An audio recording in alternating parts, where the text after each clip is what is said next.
Le soleil pointe à peine sur les quais de la Corrèze. On fait chauffer la bête, on n'est pas trop à l'aise. Le starter est tiré, le moteur donne de la voix. Dans un nuage de fumée, on se sent comme des rois. On quitte le garage, la carrosserie brille enfin, pour rejoindre les copains qui attendent au matin. Sur la place de Tulle, c'est déjà l'effervescence. Un arc-en-ciel de tôle, un parfum d'insouciance. Y a la douche, la ronde et la vieille attraction qui attirent les regards et font monter la passion. On se tape dans la main, on admire les chromes polis.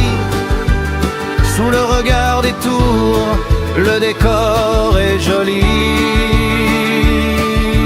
Oh, allez les vieux pistons, on part en vadrouille. En Corrèze on s'évade, on n'a plus la trouille. Sur les routes de campagne, au rythme du taco, on fait danser la gomme, on mène le tempo. De Tulle aux collines, le bonheur nous enivre. C'est ça mes amis, la vraie façon de vivre.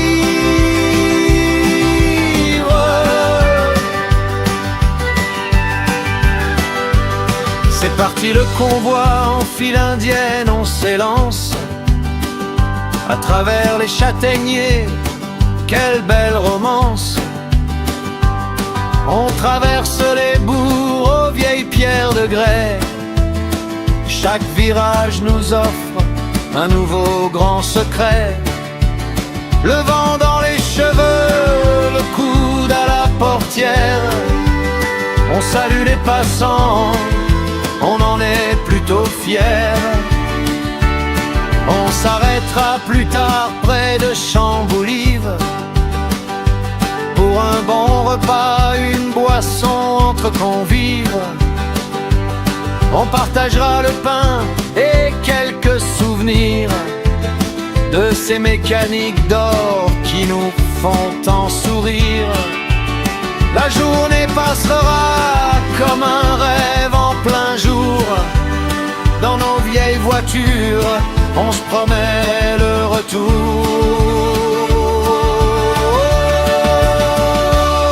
Allez les vieux pistons, on part en vadrouille.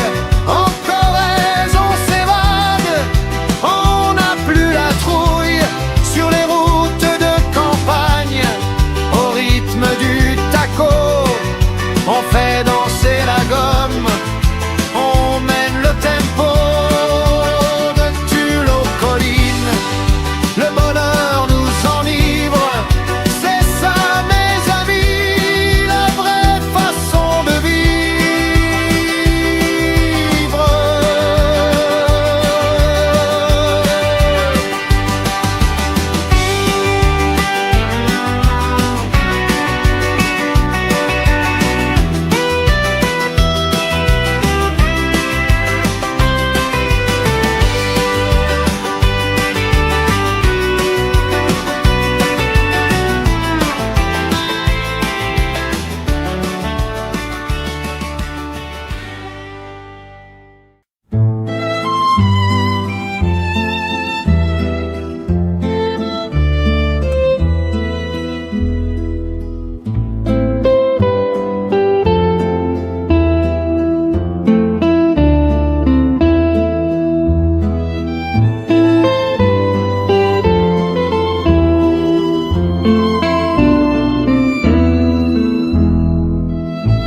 déjà visité une parce qu'on n'est plus que 2 en France à brasser à l'ancienne. Alors brasser à l'ancienne, ça veut dire cuisson au feu de bois, brassage manuel et fermentation en cuve ouverte. Est-ce que vous connaissez les ingrédients pour faire de la bière? De l'eau. Il faut de l'orge, de l'eau, ça c'est quand même, oui, l'eau c'est quand même le premier ingrédient. Dans votre verre de bière, c'est quand même 95% d'eau. Ah. Et moi chérie. Donc voilà, c'est pour. La bière, elle se fait avec de l'eau. Elle est super mince. Et on a de la chance ici. Si, il en faut aussi, oui. On a de la chance ici, c'est que l'eau qu'on a au réseau, elle est parfaite, elle est idéale pour faire de la bière. Donc je n'ai pas besoin de corriger sa qualité. Elle est ni trop calcaire, ni. Enfin voilà, elle est juste parfaite. Exactement, donc très pure, très naturelle. Elle est parfaite. Donc le matin, quand j'arrive pour brasser, je remplis ce chaudron avec de l'eau, j'allume le feu en dessous, et pendant que l'eau va commencer à chauffer, moi je vais préparer ma recette du jour. Et donc l'ingrédient le plus important après l'eau, ça va être l'orge. Alors le malt d'orge, ça veut dire que l'orge a subi une transformation en malterie pour le préparer au travail du brasseur ou de la brasseuse, de façon à ce qu'on puisse faire la bière après. Fiole. Donc l'orge, le malt d'orge, l'opération de maltage. Je vous simplifie le truc, mais en gros il y a trois grandes étapes. La première, c'est qu'on va apporter de l'humidité et de la chaleur, ce qui va démarrer une germination, d'accord, naturellement. Au bout de 2 jours, on assèche et on refroidit. Donc l'orge, il y a juste un petit germe qui a eu le temps de sortir. On passe tous ces grains dans un grand cylindre qui va permettre de casser ce petit germe de mes côtés. Et la troisième étape, c'est une étape de torréfaction, comme pour le café, qui va permettre d'obtenir une teinte plus ou moins foncée au grain. Et c'est ça qui va donner la couleur à la bière. D'accord? Suivant la. Pardon? Alors voilà, là c'est de la cuisine, c'est quand je prépare les différentes variétés de malt que je vais utiliser. Suivant la proportion de malt très torréfié que j'utilise, ma bière elle sera plus ou moins foncée. Dans ma recette aussi, la quantité de malt va déterminer le taux d'alcool final. D'accord? Parce qu'en fait, cette opération de maltage, comme je vous disais, vise à préparer la céréale au travail du brasseur ou de la brasseuse. C'est-à-dire que l'amande à l'intérieur qui est pleine d'amidon, et cet amidon il va se dissoudre dans l'eau chaude et me donner un jus sucré. Donc plus mon jus sera sucré, plus le taux d'alcool sera élevé au final. D'accord? Donc quand je fais une bière qui a 3,5 degrés d'alcool, je mélange environ 40 kg de malt. En gros, 10 kg de malt pour 1% d'alcool. D'accord? Et quand je fais une bière qui est à 9 degrés, là il y a plus de 100 kg de malt. Et là la soupe elle est épaisse à brasser. Hein, voilà.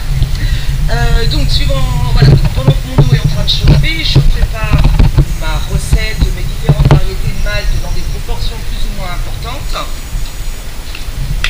Ensuite, je le concasse, c'est-à-dire que l'amande à l'intérieur, je veux qu'elle soit réduite en tout petits fragments, mais qu'en revanche, l'écorce reste la plus complète possible pour me servir de filtre naturel.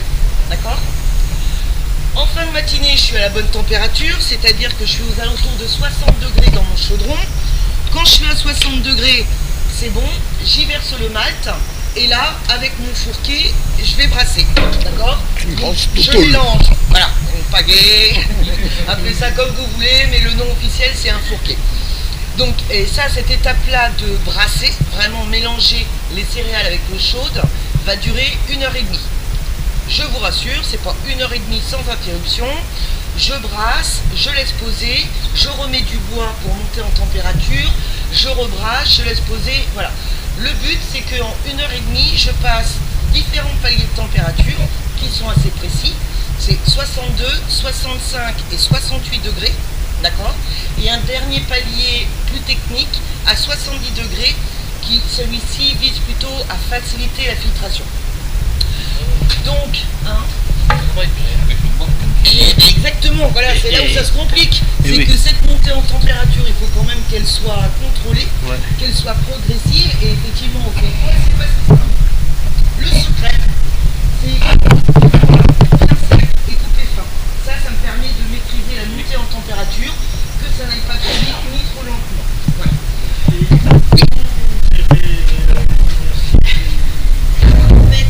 Comment vous gérez les principes Alors, il ne faut pas que ça reste, il faut que la montée en température soit progressive. Voilà. Et après, si par exemple, alors ça m'est arrivé il y a quelques semaines, mon bois n'était pas bien sec, donc j'ai un peu galéré, et bien pour passer mes différents paliers de température, au lieu que ça me prenne 1h30, ça m'a pris 2 heures. Voilà, c'est tout. Et après, c'est aussi un problème quand ça va trop vite. Donc c'est effectivement, bon, voilà, maintenant ça va faire 13 ans que je le fais, je commence à maîtriser mon matériel, et l'intérêt aussi du cuivre, c'est que c'est un excellent conducteur de la température. Donc exactement, la température elle est bien homogène, parce que du coup, quand je démarre, il y a environ 300 litres d'eau, d'accord, donc c'est quand même pas rien, 300 litres, voilà. Et donc le malt qui se rajoute à ça, donc c'est quand même une masse, hein, donc c'est important que la chaleur se diffuse uniformément. Et du coup, avec quoi du sel? Ah bah, carrure de nageuse d'Allemagne de l'Est. Hein. C'est ça, que de la bière. C'est pas considéré comme dopage, il y a le droit. Au bout d'1h30, je vais transférer du premier au deuxième chaudron. C'est-à-dire, donc là j'ai obtenu un jus de céréales sucré, mais il y a toujours ma matière solide, le malt. Donc je transfère uniquement le jus dans le deuxième chaudron. Je prends la braise ici, je la mets là-bas, comme ça je rallume tout de suite le feu de l'autre côté.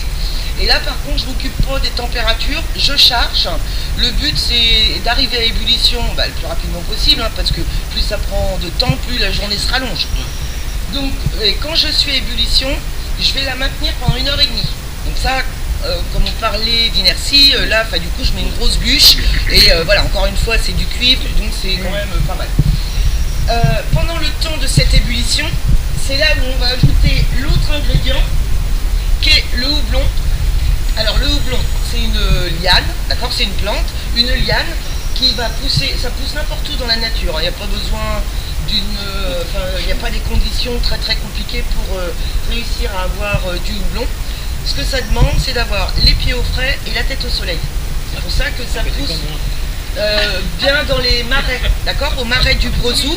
Là, c'est les conditions idéales pour le houblon.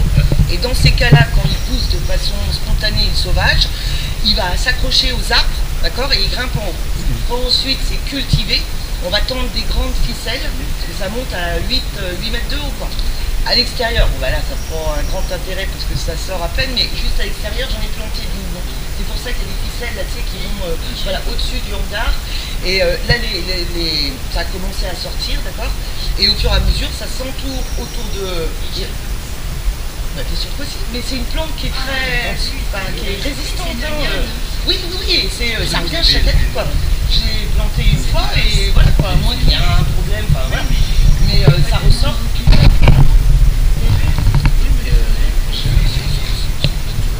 Ouais.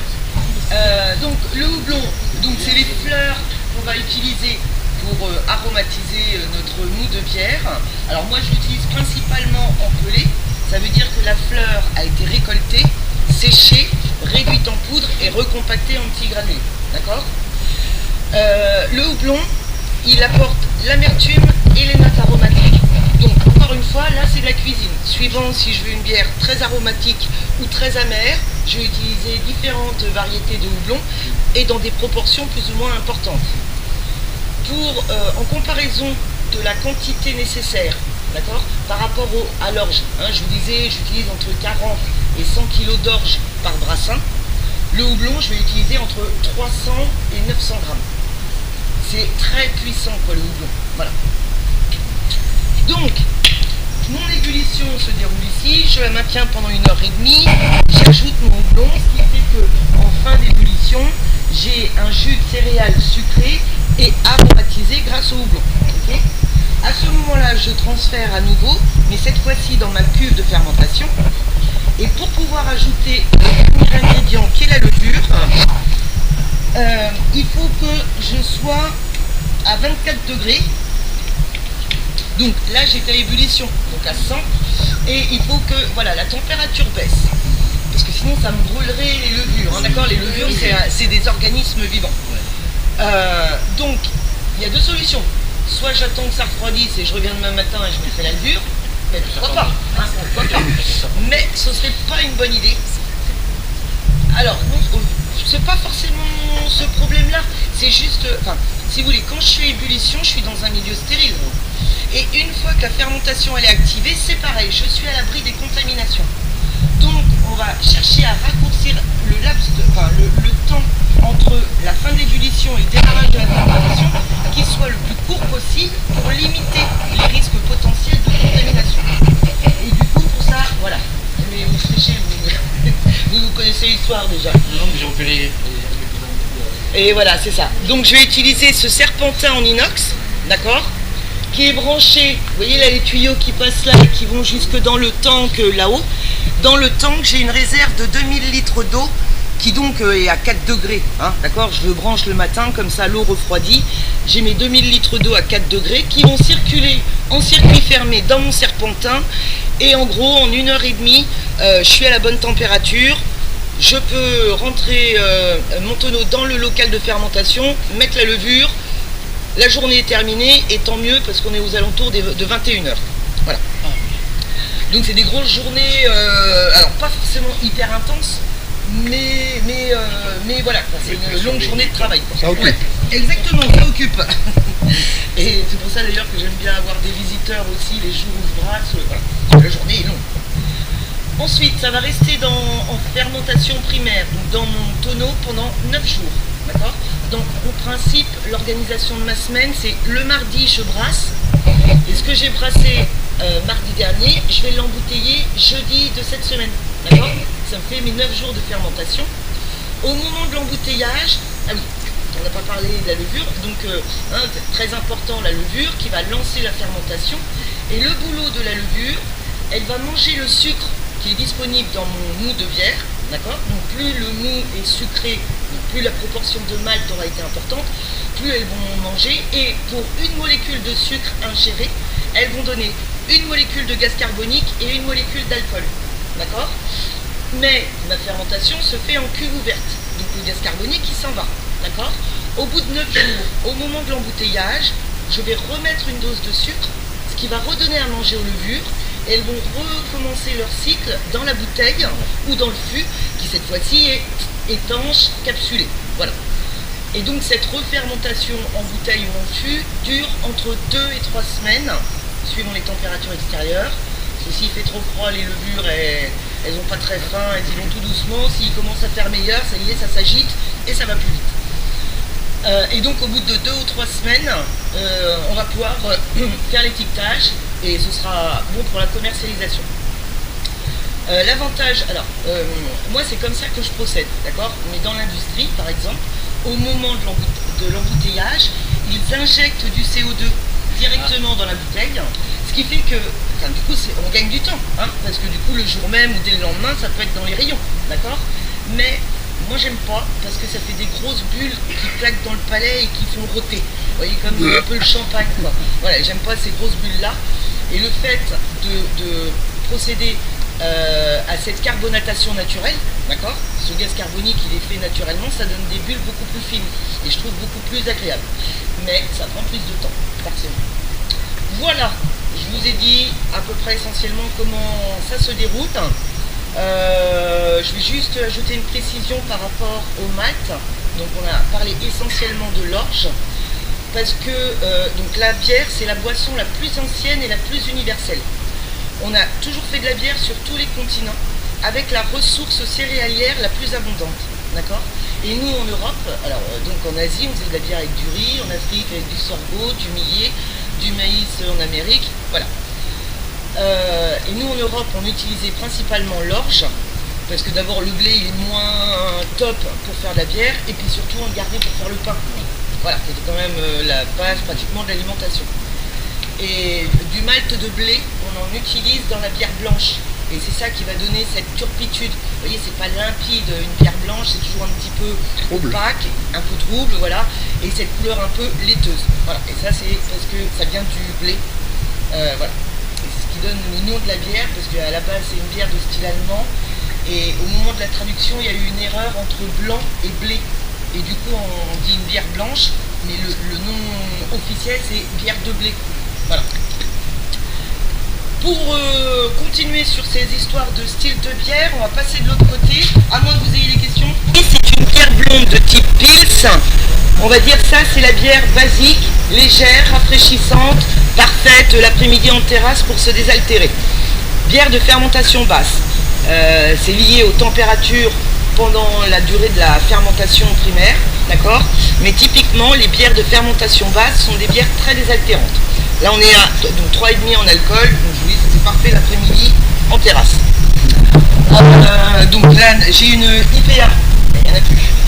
Je l'ai capsulée la semaine dernière, donc il faut encore attendre une bonne dizaine de jours. La caractéristique des IPA, c'est que ce sont des bières bien houblonnées. Et comme je vous disais tout à l'heure, le houblon, c'est ce qui apporte l'amertume et les notes aromatiques. Donc là, on met une dose assez importante de houblon, ce qui fait que l'amertume sera bien présente et ce sera une bière très parfumée. Voilà, et elle est à 5,5 en alcool. Toujours dans les blondes, le monsieur qui me posait une question là sur le houblon, il est où ? Bon. Donc cette bière blonde, sa particularité, c'est qu'elle est faite avec du houblon sauvage que je récolte en Corrèze, principalement, enfin à l'abbaye de Bazine d'ailleurs, bon, principalement. À l'abbaye de Bazine. Oui, de toute façon il n'y a aucun traitement, il n'y a rien du tout, c'est du houblon sauvage qui pousse tout seul, qui s'est pérennisé, voilà. Et on est à 5% en alcool. Celle-ci c'est une bière de Noël, donc une bière qui a une belle couleur rouge, qui est à 7% en alcool, et donc dans laquelle on met les épices classiques des bières de Noël, donc gingembre, cannelle, girofle, badiane. Qu'est-ce que j'y mets d'autre? Il m'en manque un. Et écorce d'orange, voilà. Ça a été très sympa. Ensuite, on continue. Là, on va venir sur la bière blanche, hein, dont on vient de parler. Et alors celle-ci, j'ai fait une bière blanche au blé noir. Parce que ça m'a fait rire, donc une bière blanche au blé noir. Mais pour le coup, le blé noir, il est très intéressant dans la bière, parce qu'il donne du corps à cette bière. Souvent les bières blanches, c'est un petit peu fade, un petit peu aqueux, alors que là vraiment ça donne du corps, ça tapisse le palais. Et au niveau aromatique, on est sur des notes de fruits exotiques et 5% en alcool. À côté, elle est elle est encore dans le tonneau en fermentation, une Schwarzbier, une bière noire de style allemand, bière de fermentation basse comme la Pils. Et je vous disais, les bières de fermentation basse sont des bières toujours très désaltérantes. Donc cette bière-là est vraiment noire comme du café noir, mais alors on s'imagine tout de suite soit quelque chose de très alcoolisé ou très épais ou très amer. C'est tout l'inverse. C'est léger, aromatique et très désaltérant. Et on est à 5% en alcool. Ensuite, la bière à la framboise. Donc c'est pas aromatisé, c'est de la vraie framboise dedans. Donc on a la couleur, l'odeur et la saveur de la framboise, mais ça reste de la bière. C'est pas sucré comme les bières aromatisées, d'accord? Vous voyez ce que je veux dire? C'est en particulier, je pense que la pire, c'est toujours hyper sucré, et la pire c'est la lèvre rubis, je crois. C'est à la première gorgée on est écœuré, à la deuxième on a envie de vomir. Voilà. 3,5 en alcool, celle-ci, donc pareil, ça c'est top en été, hyper désaltérant, hyper léger, et le petit côté acidulé de la framboise qui la rend d'autant plus désaltérante. Ensuite, on passe aux choses sérieuses. Là, une ambrée de style double. Là, on est plus sur le côté céréales. C'est un assemblage de 5 maltes, dont du malt à whisky, ce qui fait qu'elle est bien charpentée. On est à 7,5 en alcool, et les 7,5, on sait qu'ils sont là. Ce qui n'est pas le cas de celle-là. Là, c'est une brune de style porter. Là, on est plus sur le côté torréfié du café, mais c'est très velouté. On sent pas les 9 degrés. Mais ils sont là. Dans le même genre, celle-ci, c'est une triple, donc dans le style des bières d'abbaye. Donc également une bière à 9 degrés. c'est très rond en bouche. On est sur des notes de biscuits, pain d'épices. Ça, c'est une bière de dégustation. Hein. Faut pas boire ça en plein soleil en terrasse parce que vous 9. Ah oui. Bah oui. Mais tu l'as connu. Il y en avait la semaine dernière. Voilà. C'est très rond. Ouais. Ah ouais, t'en as bu? Bah oui.